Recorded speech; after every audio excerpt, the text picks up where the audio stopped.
কি একটা অবস্থা! আমরা পড়ে আছি এখনো কলা নিয়ে।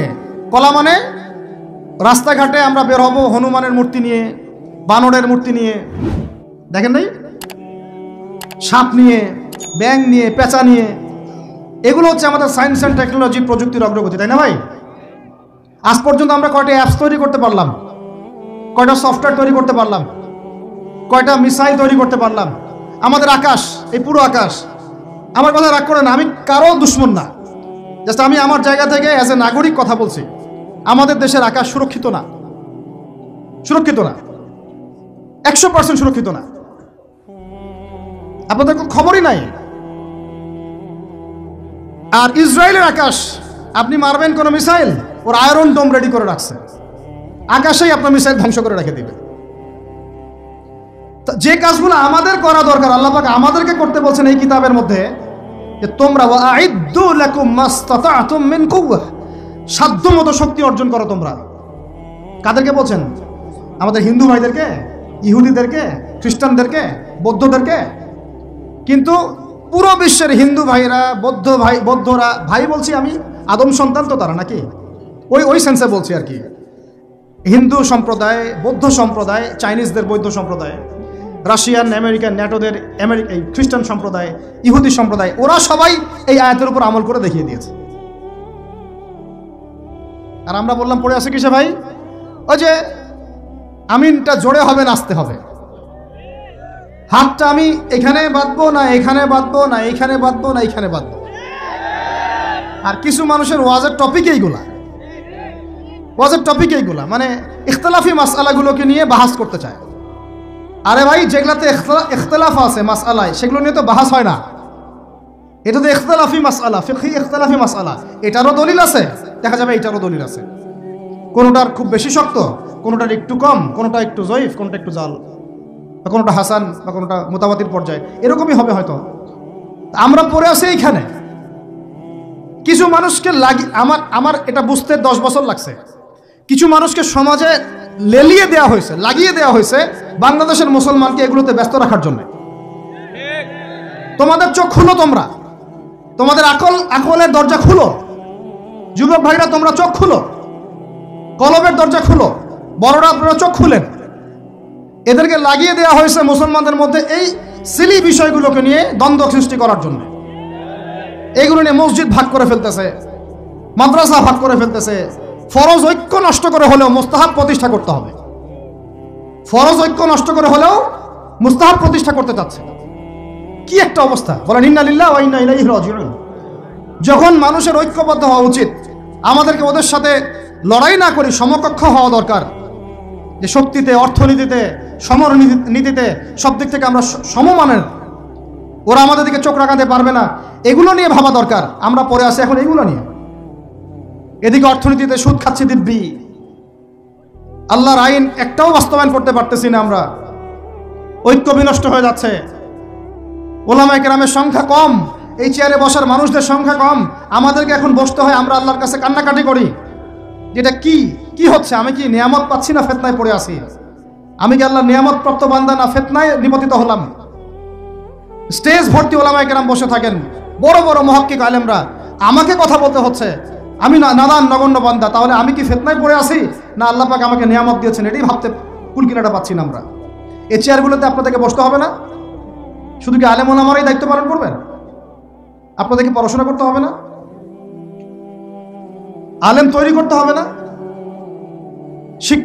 শিক্ষা নিচ্ছেন, প্রথমেই বললাম 20 বছর পড়তেছেন, কোরআনের বালাই নাই, হাদিসের বালাই নাই, নৈতিকতার বালাই নাই, মেয়েদের সাথে ফ্রি মিক্সিং, অ্যাফেয়ার্স, হারাম relation, PUBG, free fire, TikTok, এইগুলাই। তো এই জেনারেশনটাকে দিয়ে আমি কেমন করে দিন প্রতিষ্ঠার দিকে কথা বলতে পারি? আমার কথা রাগ করতেছে নাকি ভাই? আমি একটু কাঠখোট্টা মানুষ আর খোলামেলা কথা বলি, এটা আমার দোষ। তবে এই দোষটা নিয়ে আমি আল্লাহর পথে কাজ করতে চাই। কারণ সবসময় নরম নরম সুরের কথায় ওয়াজে কাজ হয় না। নরম নরম কথা বলার সময় শেষ হয়ে গেছে। এখন হক আর বাতিল স্পষ্ট করতে হবে, তবে হিকমার সাথে, প্রজ্ঞার সাথে। যে আয়াতে আমাদেরকে আল্লাহ পাক আমল করতে বলেছেন, সেই আয়াতে আমল করতেছে এখন সারা বিশ্বের ইহুদি শক্তি, খ্রিস্টান শক্তি, অন্যান্য শক্তিরা।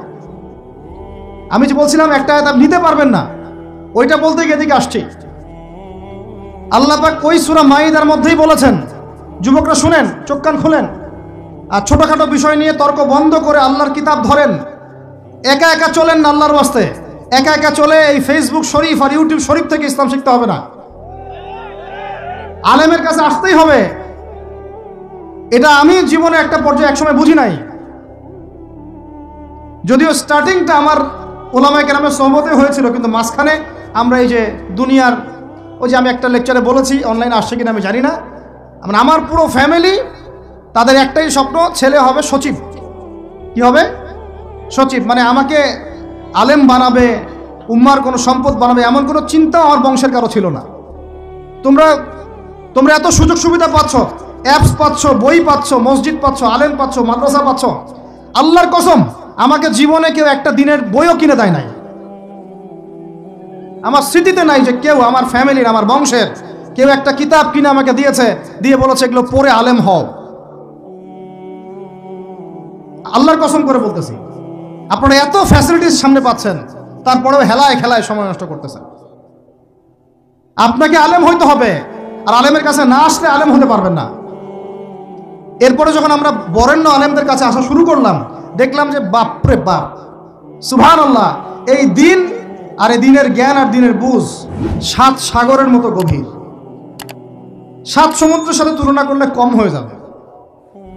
এত গভীর, এত গভীর যে খিদির আলাইহিস সালামের মতো যদি হতে চাই আমরা, খিদিরকে চিনেন কিনা? সূরা কাহফে আছে, মনে আছে তো? ওই যে যিনি নৌকা ফুটা করার কারণ জানতেন, বাচ্চাকে হত্যা করার কারণ জানতেন, দেয়াল নির্মাণের কারণ জানতেন, মানে যার নূর আর বাসিরা আল্লাহর মারিফত ছিল, ওই রকম যদি হতে চাই মনে হয় 100 বার জন্ম নেওয়া লাগবে। কিন্তু এই উম্মতের গড় হায়াত হচ্ছে 60 থেকে 70 বছর। আমরা দোয়া করি আল্লাহ পাক আমাদেরকে যেন, সবাইকে যেন দীর্ঘ নেক হায়াত দারাজ করেন, এবং ইলমের দিকে প্রশস্ত নেক হায়াত দারাজ করেন। 20 থেকে 25 বছর পড়াশোনা না করলে পরে গভীর জ্ঞান অর্জন করে মুহাক্কিক আলেম হওয়া একদম অসম্ভব। আর বাংলাদেশে আপনারা দেখতেছেন অনলাইনে অফলাইনে, কুরআনটুকু বিশুদ্ধ তেলাওয়াত নাই, সে ব্যক্তি উলামায়ে দেওবন্দকে বলতেছে যে সবগুলাই বস, তোর সাথে বাহাস করব, শুধু অমুক তমুক, তুমি কেন, পুরা দেওবন্দকে উঠাই নিয়ে আয়, আমি একাই যথেষ্ট হব। দ্বীনি অঙ্গনের হিরো আলম। আমি ইনসাল্ট করতে চাচ্ছি না, কিন্তু কথাটা বলতে বাধ্য হলাম শেষমেশ। আমরা তো জানি যে এর গভীরতা কত গভীর। যে ব্যক্তি আল কোরআন বিশুদ্ধ করে তিলাওয়াতটুকু করা শিখে নাই, সে কিভাবে আল কোরআনের পেজ বাই পেজ অর্থগুলো উঠাতে পারবে? অর্থনীতি এত সমৃদ্ধ করতে হবে যাতে করে আমরা ওদের কাছে হাত পাততে না হয়। এই জন্য আমার দেশের মধ্যে প্রচুর সম্পদ আছে, গ্যাস আছে, তেল আছে, আমাদের এখানে কিন্তু চুনা পাথর আছে, আমাদের এখানে সামুদ্রিক প্রচুর সম্পদ আছে, এবং ওইটা যদি ভালো করে থিসিস করা হয় দেখবেন ওখান থেকে আর অনেক কিছু বের হবে ইনশাআল্লাহ। আমাদের সমুদ্রে ইউরেনিয়াম পাওয়া গিয়েছে। কেমিস্ট্রিতে কারা পড়েছেন? কেমিস্ট্রিতে কেউ পড়েন না? এখানে ইউরেনিয়ামের নাম শুনেন নাই? সবচেয়ে সেরা মূল্যবান ধাতুগুলোর একটা। এগুলো যদি সুষ্ঠুভাবে তোলা হয়, আর যদি দুর্নীতি না থাকে, সরকারের সুষ্ঠু ব্যবস্থাপনা থাকে, সরকারের যেই থাক না কেন, বাংলাদেশ সমৃদ্ধ হবে ইনশাআল্লাহ। এরপর আবার কৃষি আছে, আমাদের জমি মানে সোনা, যা ফলাবেন তাই ফলবে। এখানে যা ফলাবেন, সৌদি খেজুর পর্যন্ত চাষ হচ্ছে এখন এখানে। চিন্তা করা যায়। মাছ, আমাদের বলে না মাছে ভাতে বাঙালি, এই মাছ খেয়ে আমরা শেষ করতে পারতাম না। আমরা তো আমাদের শত্রু নিজেরাই। মাছকে আপনি ফরমালিন দিয়ে নষ্ট করছেন, খাদ্যে আপনি ভেজাল দিয়েছেন, বাজারে আপনি সিন্ডিকেট করে দাম বাড়াইছেন। আমাদের গার্মেন্টস শিল্প, যে পোশাকগুলো আমরা নির্মাণ করি, এগুলো আমাদের পরে শেষ করতে পারতাম না আমরা। এগুলো এখন বেশিরভাগই বাইরে যাচ্ছে। তো অনেক প্রবলেম। এই জিনিসটা এক কথায় উত্তর হচ্ছে, যদি আমরা অর্থনীতি সমৃদ্ধ করতে না পারি, আগামী বিশ্বকে আমরা চ্যালেঞ্জ করতে পারবো না। উপরে যে বা যারাই থাকেন তাদের সাথে আমাদের কোনো দ্বন্দ্ব নাই। আমাদের একটা আহ্বান, উদাত্ত আহ্বান, করজোর অনুরোধ, শিক্ষার সাথে সাথে অর্থনীতি সমৃদ্ধ করার চেষ্টা করতে হবে। এর পথে বাধা কি তাহলে? এর পথে বাধা হচ্ছে দুর্নীতি। বাধা কি বলেন? এই একটা অভিশাপ জাতির উপর থেকে না সরাতে পারলে এই সোনার বাংলা আমরা গড়তে পারবো না ভাই। 50 বছর থেকে আমরা পারতেছি, কিন্তু প্রয়োজনের তুলনায় এটা যথেষ্ট না। আমাদের টপ টু বটম সবাই দুর্নীতির সাথে কম বেশি সম্পৃক্ত হয়ে যাচ্ছে। আল্লাহ পাক আমাদের সবাইকে হেফাজত করেন। এগুলো অন্যের সম্পদ আত্মসাৎ করলে পরে আল্লাহ ইবাদত কবুল করবেন না। আল্লাহ পাক আমাদের সবাইকে সৎ হওয়ার তৌফিক দান করেন, সততা বজায় রাখার তৌফিক দান করেন। আর তিনটা জাস্ট পয়েন্ট বলে শেষ করে দিব। 3 নম্বর পয়েন্ট হচ্ছে আমাদের যুব সমাজকে নিয়ে সত্যিকার অর্থেই একটা কর্মমুখী পরিকল্পনা প্রণয়ন করতে হবে। আমাদের অন্যতম একটা সমস্যা হচ্ছে বেকারত্ব। সমাজের যুবকরা দেখেন না, যে জেনারেশনটা যুদ্ধ করেছিল আমাদের বাংলাদেশের মাটিতে, এই জেনারেশনটা কি তারা পারবে? ওদের কি সেই ফিটনেস আছে? ওদের সেই কি প্রশিক্ষণ আছে? ওদের কি সেই খাদ্যাভ্যাস আছে? ওদের কি সেই চেতনা আছে? আমি তো নিজেও ইংলিশ মিডিয়ামে পড়েছি। আমাদের ব্যাকগ্রাউন্ডে এমন অনেক স্টুডেন্ট ছিল যারা ভাষা দিবস, শহীদ দিবস নাম ওটা কবে সেটা বলতে পারে না। 7ই মার্চ কি হয়েছে তারা জানে না। 16ই ডিসেম্বর কি দিবস ওরা জানে না।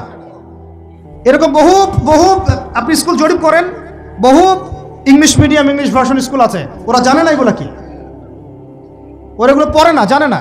সংস্কৃতির কথা বলি, ভাষার কথা বলি, গৌরবের কথা বলি, এগুলো আমাদের গৌরবের জায়গা। কিন্তু আপনি দেখেন প্রত্যেক মোড়ে মোড়ে হিন্দি গান বাজতেছে, বাংলা গান কয়জন শুনতেছে? নজরুল নাই, হারাই গেল। নজরুলকে হারাই ফেললাম, জসিমউদ্দিনের কবিতা হারাই গেল, ডক্টর শহীদুল্লাহর কথাগুলো আস্তে আস্তে হারাই যাচ্ছে। আহমদ সফা নাই। আমরা ওইসব জায়গায় কাদেরকে বসাচ্ছি? আমি কাউকে আঘাত করতে চাচ্ছি না। আমরা ওইসব জায়গায় কাদেরকে বসাচ্ছি দেখেন। একটা সময় ব্রিটিশ বিরোধী বিদ্রোহের সময় আমাদের বাপদাদারা হিন্দিতে উর্দুতে পর্যন্ত কবিতা লিখে প্রতিবাদ করেছিলেন। আপনারা অনেকেই জানেন এগুলো, যারা পড়াশোনা করেন তারা তখন বলতেন, একটা ডায়লগ ছিল যে কি জানি, सरफरोशी की तमन्ना अब हमारे दिल में है, देखना है जोर कितना बाजुए कातिल में है। মনে নেই আপনাদের অনেকের? মানে স্বাধীনতার তামান্না আমাদের মনের মধ্যে আছে, খালি দেখার বাকি যে কাতিল বা জালেমের বাহুতে কত শক্তি আছে। কি কবিতা ছিল ওই সময়কার। তো আমরা এগুলো হারাই ফেলতেছি। আমাদের ইয়াং জেনারেশনকে যেমন করে কোরআন সুন্নাহ শিক্ষিত করতে হবে, দেশ জাতি ঐতিহ্য সংস্কৃতিতেও বলিয়ান করতে হবে। একই সাথে ওদের বেকারত্ব দূর করার জন্য কর্মমুখী পরিকল্পনা গ্রহণ করতে হবে। এদেরকে কাজে লাগান। বেকার বসে আছে অলস, সারাদিন মাথার মধ্যে দুনিয়া শয়তানি, সারাদিন মোবাইল, লুডো খেলে, পাবজি, ফ্রি ফায়ার, কাজ নাই। আল্লাহ পাক আমাদেরকে এই ফিতনাগুলো থেকে হেফাজত করেন, আমিন। আর এই জায়গায় আমাদের এই স্বজন প্রীতি এগুলো ত্যাগ করতে হবে। প্রতিভা যার তাকে মূল্যায়ন করতে হবে। যদি আমার প্রতিভা থাকে আমাকে চাকরি দিতে হবে, ওই ভাইয়ের প্রতিভা থাকে তাকে চাকরি দিতে হবে।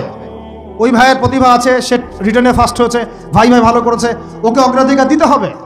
কেন আমি দল করে বলেই আমার চাকরিটা হবে? কেন আমার মামা অমুক, খালা অমুক, খালু অমুক বলেই চাকরিটা হবে? কেন হবে? এই অন্যায় যদি চলতে থাকে আল্লাহর গজব নেমে আসবে। আর বিশ্বাস করেন, এই যে ট্রান্সজেন্ডার এগুলো কথা বলছেন না, এগুলো আল্লাহরই গজব। কার গজব? এগুলো আল্লাহর পক্ষ থেকে গজব আকারে আসতেছে। 4 নাম্বার, 3টা বলেছি ভাই। একটা হচ্ছে শিক্ষা, আমরা শক্তিশালী হব কোথায়? শিক্ষা ইনশাআল্লাহ। 2 নাম্বার অর্থনীতিতে, 3 নাম্বার কর্মসংস্থানে। 4 নাম্বার হচ্ছে আমাদের এই জাতির একটা বড় অংশ, প্রায় 50% হচ্ছে মেয়েরা, মহিলারা। তাদেরকে কাজে লাগাতে হবে অবশ্যই। আমরা মহিলাদেরকে অনেক ক্ষেত্রে দিনই ক্ষেত্রেও পিছায় ফেলছি। আপনারা আসছেন, বসছেন, আওয়াজ শুনলেন, কয়জন মহিলা এই সুযোগটা পায়? কয়টা বাসায় মহিলাদের তালিম হয়? কয়টা দেশে মহিলা মাদ্রাসার সংখ্যা আসলেই কত? মহিলা আলেমা খুঁজে পাচ্ছি না। আমরা মাদ্রাসা প্রতিষ্ঠা করতে গেলে আলেমা খুঁজে পাচ্ছি না, যে মুফতি বা ইফতা ফারেক বা দাওরা হাদিস পাশ করা আলেমা খুঁজে বের করতে হচ্ছে।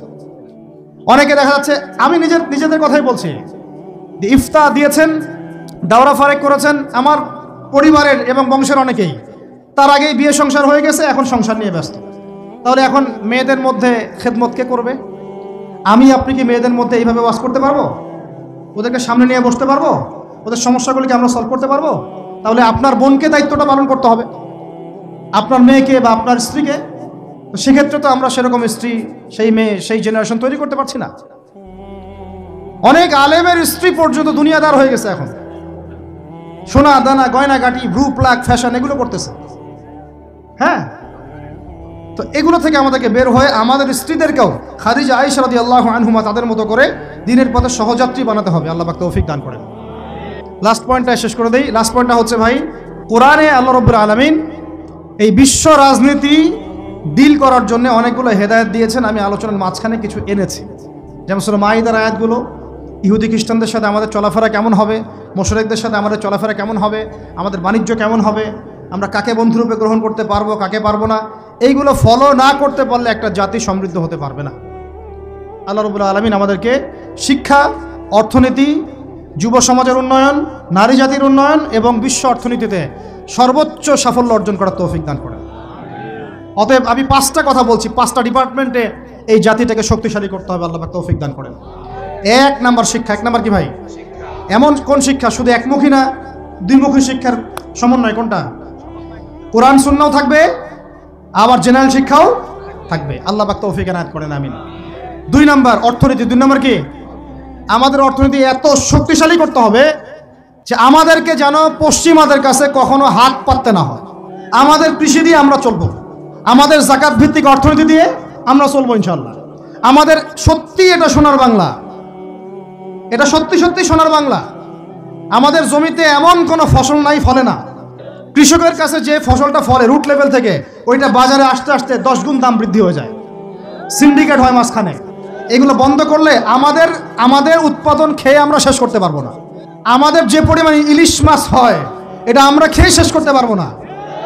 আমাদের সমুদ্রে যে পরিমাণ সম্পদ আছে না, এটা উঠাইলে আমাদের জাতির মাথা পিছু আরো বেড়ে যাবে। মাটির তলে গ্যাস আছে, আর যেখানে গ্যাস আছে তার মানে কি জানেন? তার মানে তার নিচে তেল আছে। আজকার কালো ঘন তেল পাওয়া যাবে, আর তেল পাওয়া গেলেই দেখবেন আমেরিকা এসে আঁকড়া কাটছে। ওদের কাজই এটা। তখন বলবে যে, তখন যেই সরকারে থাকুক বলবে সরকার ভালো না, ওখানে গণতন্ত্র কায়েম করতে হবে, আমাদেরকে যাইতে হবে। উদ্দেশ্য কিন্তু সরকার না, উদ্দেশ্য কি? তেল। এটাই তেল চোর, সারা বিশ্বের তেল চোরেরা। আর এই তেল নিয়ে নিয়ে নিয়ে নিয়ে কি করেছে জানেন না আপনারা? এগুলো বলতে গেলে অনেক কথা। নিজের দেশের নিচে বাংকার তৈরি করছে। এই বাংকারে কত গ্যালন গ্যালন তেল যে রিজার্ভ করা আছে আপনি জানেন না। এখনকার পলিটিক্স আর রাসূলুল্লাহ সাল্লাল্লাহু আলাইহি ওয়াসাল্লামের যুগের পলিটিক্সের মধ্যে অনেক পার্থক্য আছে। আমরা অনেক সময় দিনী মাহফিলের মধ্যে এইসব কথাগুলো আলোচনা করি না, সঙ্গত কারণেই করি না। কিন্তু কিছু কিছু বিষয় আমি আমাদের নেতৃস্থানীয় ব্যক্তিবর্গ এবং জাতির কল্যাণেই পেশ করতে চাই। যে উমর রাদিয়াল্লাহু আনহু এমন একজন মানুষ ছিলেন, যিনি তার সন্তান অন্যায় করার পরেও তার সন্তানকে শাস্তি দেওয়া থেকে বিরত রাখেন নাই। তার সন্তান মদ পান করেছিল অথবা জেনা করেছে, দুটোর একটা। এখন কাজী তাকে শাস্তি দিচ্ছে, এবং কাজী যখন শাস্তি প্রদান করছে, শাস্তি কি বললাম? 100 কি বেত্রাঘাত, সূরা নূরে আছে। শাস্তি প্রদান করতে গিয়ে কাজীর মনে একটু মায়া দয়া, কারণ আমিরুল মুমিনিনের ছেলে, এখন তাকে তো আর সবার মতো শাস্তি দেওয়া যাচ্ছে না। তিনি আস্তে আস্তে আঘাত করছেন। ওমর রাদিয়াল্লাহু আনহু নিজে সেই বেতটা কেড়ে নিলেন, কেড়ে নিয়ে নিজের হাতে পিটানো শুরু করলেন। ওই বেত্রাঘাত শেষ হওয়ার আগেই তার সন্তান ইন্তেকাল করেছে। ইন্না লিল্লাহি ওয়া ইন্না ইলাইহি রাজিউন। শাসন, আল্লাহ পাক শাসন ক্ষমতা দিলে এটাতে অকল্যাণের কিছু নাই, যদি আপনি এটাকে বা আমি এটাকে ইনসাফের সাথে, ন্যায়ের সাথে প্রতিষ্ঠা করতে পারি, কোনো সমস্যা নেই। বরং আল্লাহ পাক পৃথিবীতে মুসলিম এবং মানুষদেরকে পাঠিয়েছেন আল্লাহর খলিফা করে। কি করে? সূরা বাকারা পড়েন, আল্লাহ পাক প্রথমেই বলেছেন, ওয়াইজ ক্বালা রাব্বুকা লিল মালাইকা ইন্নী জাইলুন ফিল আরদি খলিফা। হে নবী, স্মরণ করুন সেই সময়ের কথা যখন আল্লাহ পাক ফেরেশতাদেরকে বললেন যে আমি পৃথিবীতে আমার খলিফা পাঠাতে চাই। কি পাঠাবেন? খলিফা। খলিফা কাকে বলে?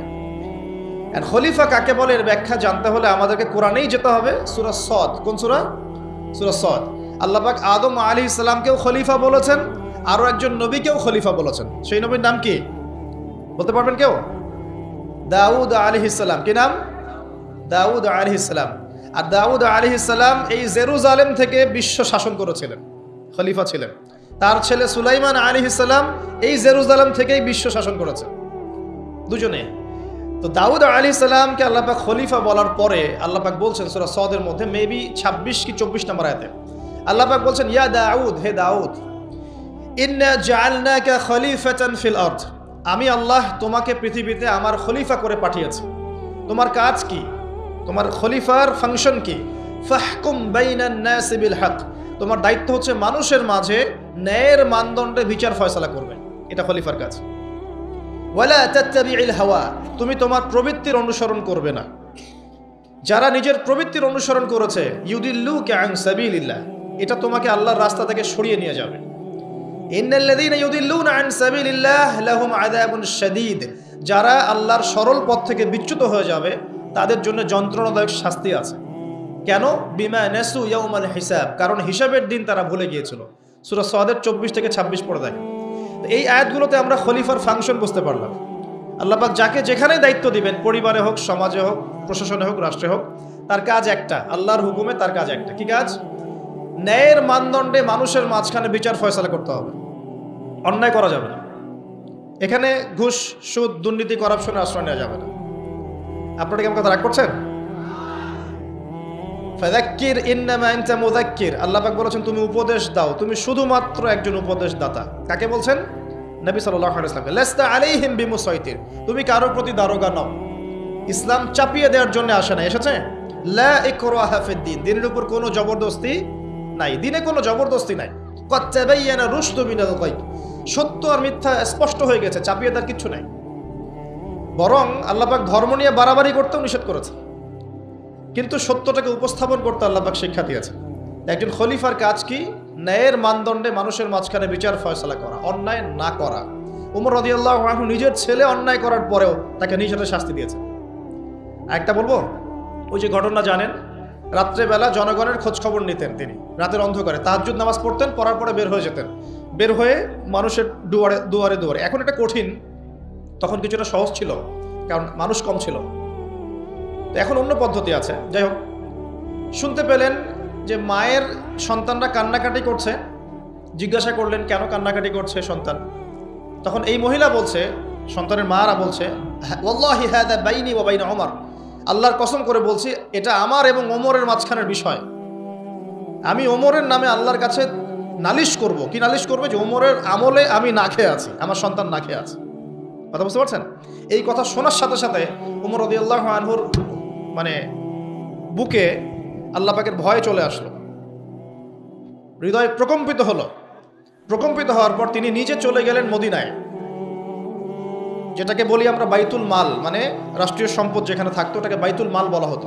সেখান থেকে একটা আটার বস্তা নিজের কাঁধে উঠিয়েছেন, উঠিয়ে নিজে পায়ে হেঁটে ওই মহিলার বাসায় যাচ্ছেন। তার পাশে থাকা একজন সাহাবী, তিনি বলছেন, তার নাম আসলাম রাদিয়াল্লাহু আনহু, তিনি বলছেন যে ইয়া আমিরুল মুমিনিন, হে আমিরুল মুমিনিন, আমাকে দিন, আনা আহমিলুক, আমি এটাকে বহন করে নিয়ে যাই, আপনি চলেন সাথে, সমস্যা নেই, আমি বহন করে নিয়ে যাই অ্যাটলিস্ট। তখন ওমর রাদিয়াল্লাহু আনহু বলছেন, দিলের কান দিয়ে শোনেন কথাগুলো, ওমর রাদিয়াল্লাহু আনহু বলছেন, হাল আনতা তাহমিলু উযরি ইয়াউমাল কিয়ামা, তুমি কি কিয়ামতের মাঠে আমার পাপের বোঝা বহন করবে? সুবহানাল্লাহ, চিন্তা করে দেখেন। নিজের হাতে গেলেন, রান্না করে খাওয়ালেন, তারপরে বললেন আগামীকাল তুমি আমিরুল মুমিনিনের দরবারে এসো, সেখানে আমাকে পাবে। এই হলো ওমর রাদিয়াল্লাহু আনহুর খেলাফা। একদিন তিনি তার যে উট, এটাকে পরিষ্কার করছেন। আলী রাদিয়াল্লাহু আনহু দেখে বলছেন, আমিরুল মুমিনিন, আপনি পরবর্তী জেনারেশনের জন্য অনেক কঠিন আদর্শ রেখে যাচ্ছেন, আপনি এত কাজ করছেন তারপরে নিজের কাজও নিজে করছেন। তখন ওমর রাদিয়াল্লাহু আনহু বলছেন, ওয়ালা তালুমুনি ইয়া আবুল হাসান, হে আবুল হাসান, আমাকে এভাবে বিব্রত করো না, কারণ আমি ভয় করি যে আমি যে অর্ধবিশ্ব শাসন করছি, তারপরে আমি ভয় করি যে আমার এই শাসনের আন্ডারে যদি একটা রাখালো না খেয়ে মারা যায়, আমি ভয় করি আল্লাহ এই জন্য আমাকে জবাবদিহি করাবে। আরেকটা বলে শেষ করে দিই, বেশি যাব না। আমর ইবনে আস রাদিয়াল্লাহু আনহু, তিনি একজন গভর্নর, কোথাকার? মিশরের। কার আমলে আছেন? ওমর রাদিয়াল্লাহু আনহুর সময়। তো তার ছেলের নাম হচ্ছে মুহাম্মদ। তো সে মুহাম্মদ আমর ইবনে আসের ছেলে রাদিয়াল্লাহু আনহু, বাবার পলিটিক্যাল পাওয়ারে মিশরের মানুষের উপরে কিছুটা জুলুম করা শুরু করেছে। এটা হয় না এমন? মাঝে মাঝে এমন হয় না? হতে পারে। তো এখন ওই মিশরের কিপ্তি এক লোক যার উপর জুলুম করেছে, এই ভদ্রলোক এসে ওমর রাদিয়াল্লাহু আনহুকে নালিশ করছে যে আপনার নিযুক্ত এই গভর্নরের ছেলে আমাকে জুলুম করেছে। এবার ওমর রাদিয়াল্লাহু আনহু চিঠি লিখে পাঠালেন যে বাবা এবং ছেলে দুইজনকে মদিনায় নিয়ে আসো। দুইজনকে মদিনায় নিয়ে আসা হলো। আনার পরে ওই কিপ্তিকে ডাকা হচ্ছে, আইনাল কিপ্তি, কিপ্তি কোথায়? কিপ্তি আসলো, এসে বলছে, এই যে আমি আমিরুল মুমিনিন। নিজের হাতের লাঠিটা এই কিপ্তির হাতে দিয়ে আমিরুল মুমিনিন বলছেন, ইদরিব ইবনুল আকরামিন, এখন সবার সামনে তুমি এই সম্মানের ছেলেকে পিটাও।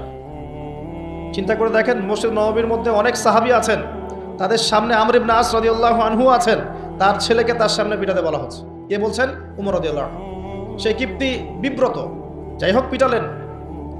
অনেকক্ষণ মারার পরে যখন সে থামলো তখন উমর রাদিয়াল্লাহু আনহু বলছেন, হ্যাল শাফাইত, তুমি কি সন্তুষ্ট হয়েছ? বলছে শাফাইতু ওয়াশতাফাইত, আমি সন্তুষ্ট হয়েছি এবং তৃপ্তি হয়েছে, আমি ন্যায় বিচার পেয়েছি। আচ্ছা এবার কি? আলান, এখন ইদরিব আলান আদ-দারবু আলা রাসি আমর, এখন আমর ইবনে আসের মাথার উপরে এই লাঠি দিয়ে মারো। ওয়াল্লাহি মা দারাবাকা ইল্লা বিফদলি সুলতানিহ, আল্লাহর কসম করে বলছি আমর ইবনে আসের ছেলে তার বাবার পলিটিক্যাল পাওয়ারেই তোমার গায়ে হাত তুলেছে। আমি কি শাসন বোঝাতে পারছি? এরকম শাসকতা আল্লাহ পাক নিষেধ করেন নাই, বরং এই শ্রেণীর শাসক হতে পারলে আরশের ছায়া আল্লাহ পাক ছায়া দিবেন ইনশাআল্লাহ। আল্লাহ পাক বলেছেন তার হাবিবের মাধ্যমে 7 শ্রেণীর মানুষকে আল্লাহ রাব্বুল আলামিন কিয়ামতের মাঠে আরশে আজিমের ছায়া ছায়া দিবে। কয় শ্রেণী? তার মধ্যে প্রথম হচ্ছে ইমামুন আদিল, ন্যায়পরায়ণ শাসক। এই জন্য আমি খুব দোয়া করি মন থেকে, আল্লাহ পাক আমাদের যাকে যেখানে দায়িত্ব দিয়েছেন সবাইকে তার জায়গায় ন্যায়পরায়ণ হওয়ার তৌফিক দান করুন। আমরা সবাই দোয়া করব। সমালোচনা করা সহজ, একটা মানুষ যখন কাজ করবে কাজের সময় ভুল ত্রুটি ধরা সহজ, কিন্তু সেই কাজ নিজে করা এত সহজ নয়। আমরা যারা দিনের পথেও চলি দেখবেন সমালোচকের অভাব আছে? অভাব নাই, কিন্তু নিজে একটা বই লিখুক, নিজে একটা লেকচার দেখ, 10 জন মানুষের সামনে দাঁড়িয়ে কথা বলুক, দিনের কিছু ভালো কথা উপস্থাপন করুক, দেখবেন নাই, পারবে না। কিন্তু সমালোচনা করা সহজ, ফেসবুকে বসে বসে 2-4 লেখা সহজ, ফেসবুকে বসে শুয়ে শুয়ে 2-4 লাইন লেখা সহজ, কনস্ট্রাকটিভ কাজ করা এত সহজ নয়।